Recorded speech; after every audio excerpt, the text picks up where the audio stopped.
성경 말씀 창세기 12장 5절에서 20절까지의 말씀입니다. 같이 읽겠습니다. 아브라함이 그의 아내 사레와 조카 롯과 하란에서 모은 모든 소유와 얻은 사람들을 이끌고 가나안 땅으로 가려고 떠나서 마침내 가나안 땅에 들어갔더라. 아브라함이 그 땅을 지나 세겜 땅 모래 상수리 나무에 이르니 그때에 가나안 사람이 그 땅에 거주하였더라. 여호와께서 아브라함에게 나타나 이르시되 내가 이 땅을 네 자손에게 주리라 하신지라. 자기에게 나타나신 여호와께 그가 그곳에서 제단을 쌓고 거기서 베델 동쪽 산으로 옮겨 장막을 치니 서쪽은 베델이요 동쪽은 아이라. 그가 그곳에서 여호와께 제단을 쌓고 여호와의 이름을 부르더니 점점 남방으로 옮겨갔더라. 그 땅에 기근이 들었으므로 아브라함이 애굽에 거류하려고 그리로 내려갔으니 그 땅에 기근이 심하였음이라. 그가 애굽에 가까이 이르렀을 때에 그의 아내 사라에게 말하되 내가 알기에 그대는 아리따운 여인이라.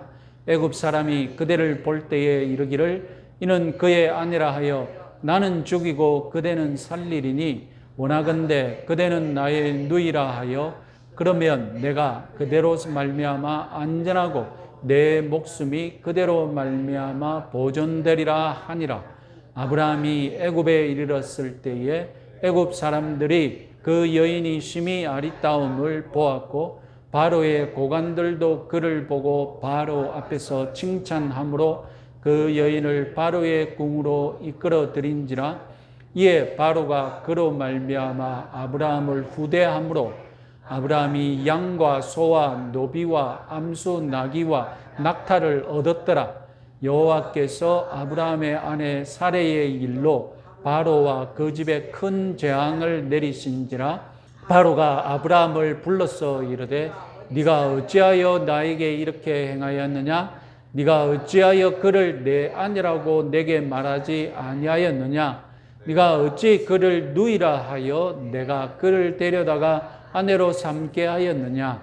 네 아내가 여기 있으니 이제 데려가라 하고 바로가 사람들에게 그의 일을 명하매 그들이 그와 함께 그의 아내와 그의 모든 소유를 보내었더라. 아멘. 우리는 지난 시간까지 아브라함이 메소포타미아를 떠난다는 것이 어떤 의미가 있는지 알기 위해서 아브라함의 가정 환경 그리고 하나님이 부르시면서 약속하신 것들 하나하나 차근차근히 살펴보았습니다.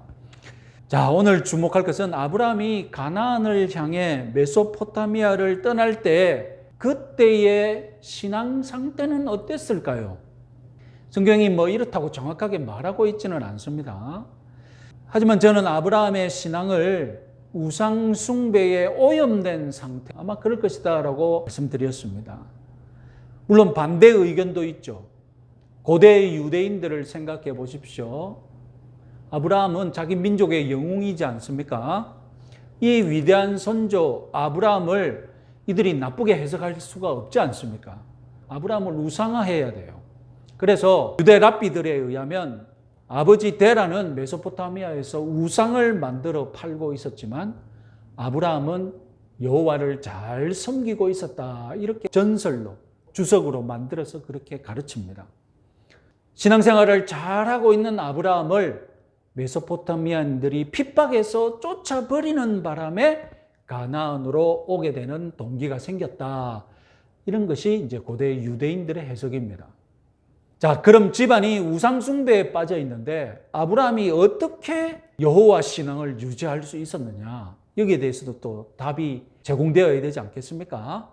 그래서 고대 유대인들은 아브라함은 천문학자였고 천문학을 통해 하나님을 알고 잘 믿을 수 있었다. 이렇게 해석하고 가르칩니다.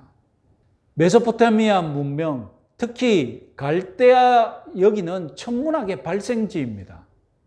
그래서 메소포타미아에서 천문학이 발생했고 이 천문학이 애굽으로, 이집트로 전해졌다. 이것이 일반 학문에서도 인정되고 있는 바거든요.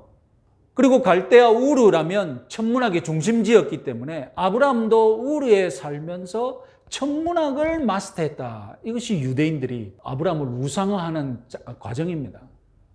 그뿐만이 아닙니다. 예수님 당대의 유명한 유대 역사가 요세푸스의 글을 같이 한번 읽어보겠습니다. 그는 그들에게 산수를 소개했고 점성술의 원칙을 전해주었다. 아브라함이 오기 전에는 이집트인들이 이러한 학문들을 몰랐는데 이렇게 해서 이 학문들이 갈대아인들에게서 이집트로 그리고 헬라인들에게로 전달되었다. 산술은 수학이겠죠. 점성술은 천문학입니다. 예전에는 점성술하고 천문학하고 구분이 안 됐거든요. 자, 이게 무슨 말이냐? 일반 역사에서도 천문학이 바벨론에서 탄생해서 애굽에서 그리스로 전파되었는데 그 일을 아브라함이 했다는 겁니다. 이것이 아브라함을 우상화한 작업의 끝판왕입니다. 그러나 여러분, 우리는 아브라함의 신앙을 냉철하게 판단해야 되겠죠. 아브라함의 신앙은 아버지의 영향력을 받아서, 할아버지의 영향력을 받아서 우상 숭배에 오염되어 있었고, 하나님은 그런 아브라함을 찾아오셔서 주권적으로 부르셨고, 그리고 그 오염되어 있는 여호와 신앙을 회복하기 위해서 이교도들에게서 떠나라. 여호와 신앙을 회복하기 위해서 가나안으로 하나님이 부르신 것이죠. 지난 시간에 아브라함과 롯과의 관계도 우리가 주목했었죠. 본토 친척 아버지의 집을 떠나라고 했는데 롯만은 아브라함과 동행하고 있었습니다. 하란을 떠날 때도 아브라함은 너는 너의 본토 친척 아버지 집을 떠나 내가 네게 지시할 땅으로 가라. 이 명령을 받았지 않습니까? 그런데도 롯을 동행시키면서 하나님의 명령을 온전히 지키지 못하고 있는 상태입니다.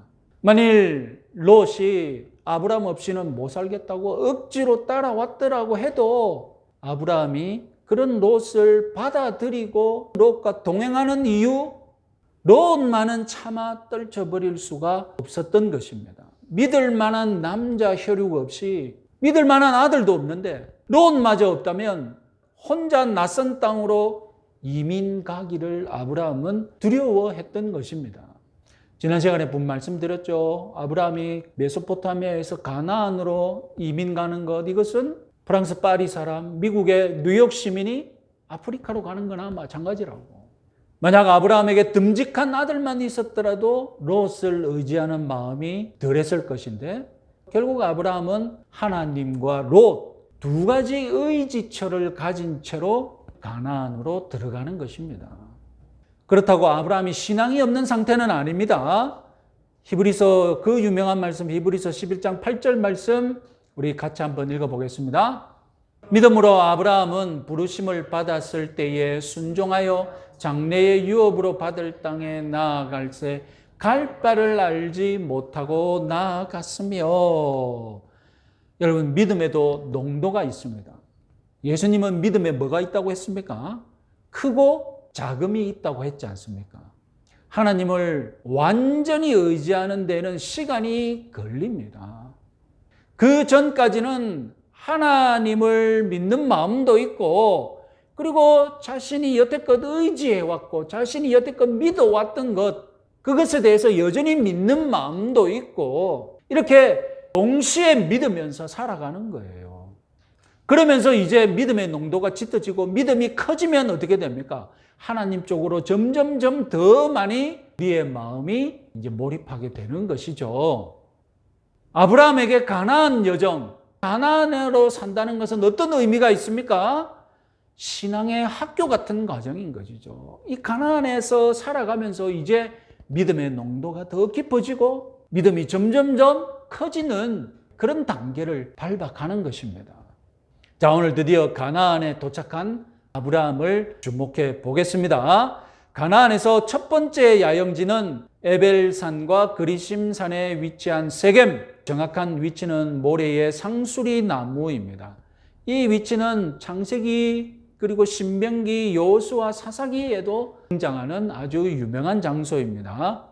자, 하나님께서 환영한다는 듯이 아브라함에게 나타나셔서 말씀을 주셨습니다. 7절, 내가 이 땅을 내 자손에게 주리라. 아마 지금까지는 이런 땅을 내가 너희에게 주겠다 이런 말씀이 없었을 것입니다. 세겜 땅에 왔어야 이제 가나안 땅에 들어오니까 내가 이 땅을 주겠다라고 하나님이 분명하게 말씀하신 것입니다. 아까 우리가 읽었던 말씀 히브리서 11장 8절 말씀, 갈 바를 알지 못하고 나아갔다. 그럼 이 말은 어디까지 적용되는 말씀입니까? 그 말씀 메소포타미아를 떠나서 세겜 땅에 이르기까지. 세겜 땅에서 하나님이 뭐라고 약속하셨습니까? 이 땅을 주겠다고 했으니 이제 메소포타미아를 떠나서 세겜 땅에 올 때까지의 여정을 말하는 것이 되겠죠. 그러자 아브라함은 제단을 쌓습니다. 제사를 드렸단 말이죠. 제단을 세우고 여호와의 이름을 불렀다. 이 표현은 창세기에서 예배를 드렸다는 표현이 되겠습니다. 여호와의 이름을 불렀다. 이것은 창세기 4장에 처음으로 등장한 표현이거든요. 특히 창세기에서는 표현이 자주 등장합니다.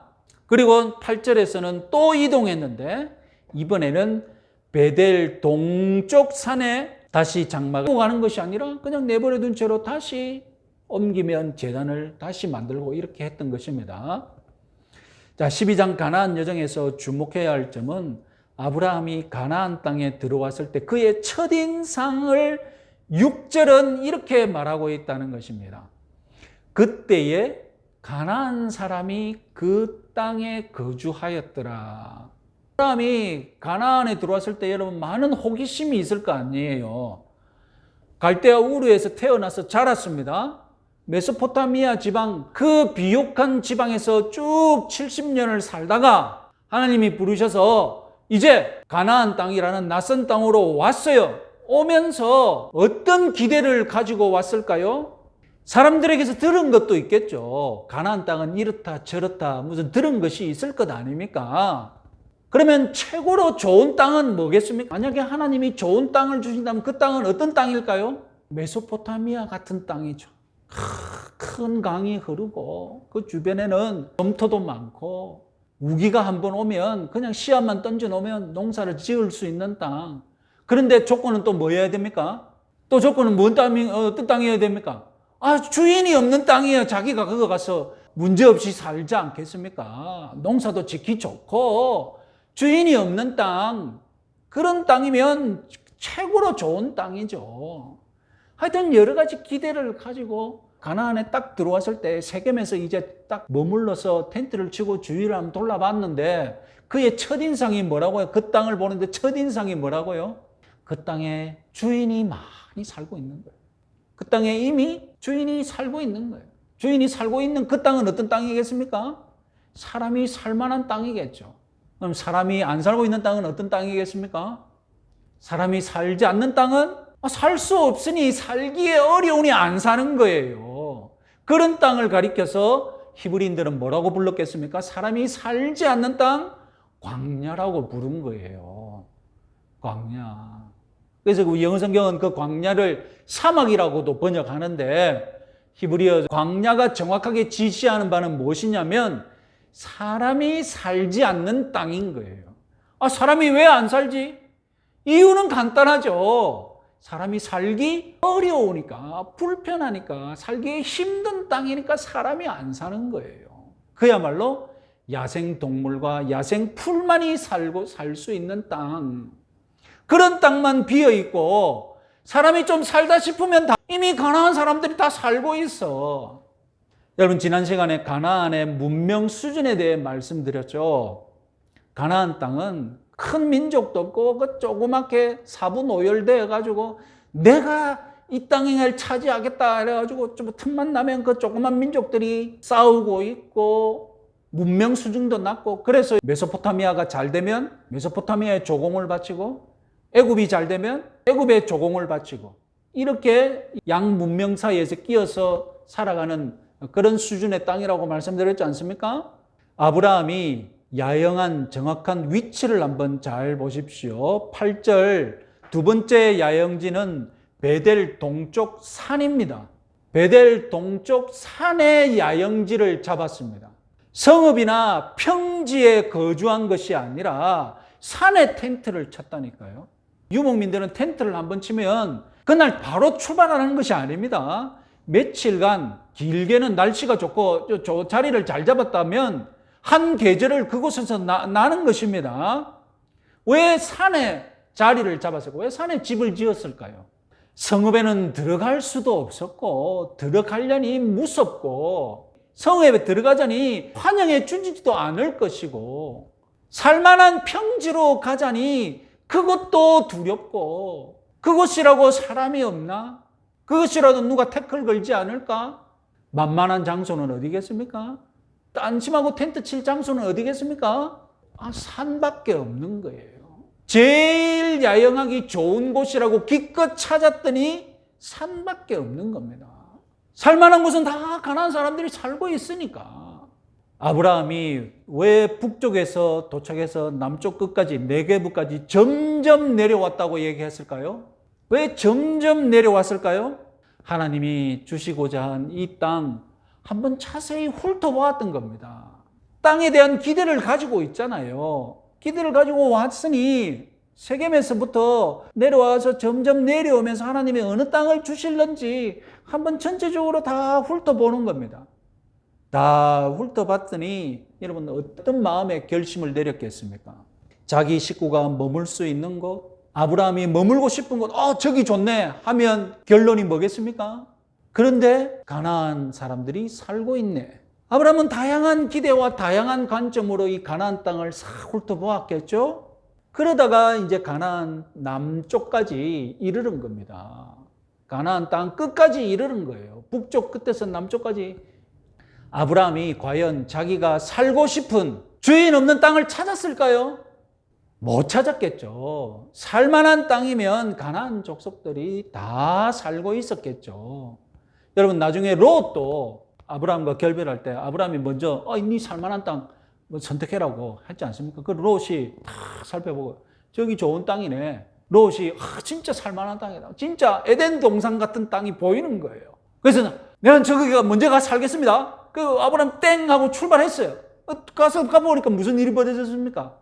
거기에 이미 가나안 사람들이 성을 짓고 살았는데 그 성이 뭡니까? 소돔과 고모라 성이잖아요. 살만한 곳에는 이미 사람들이 흥청망청 다 살고 있다니까요. 자, 가나안을 싹 훑어보고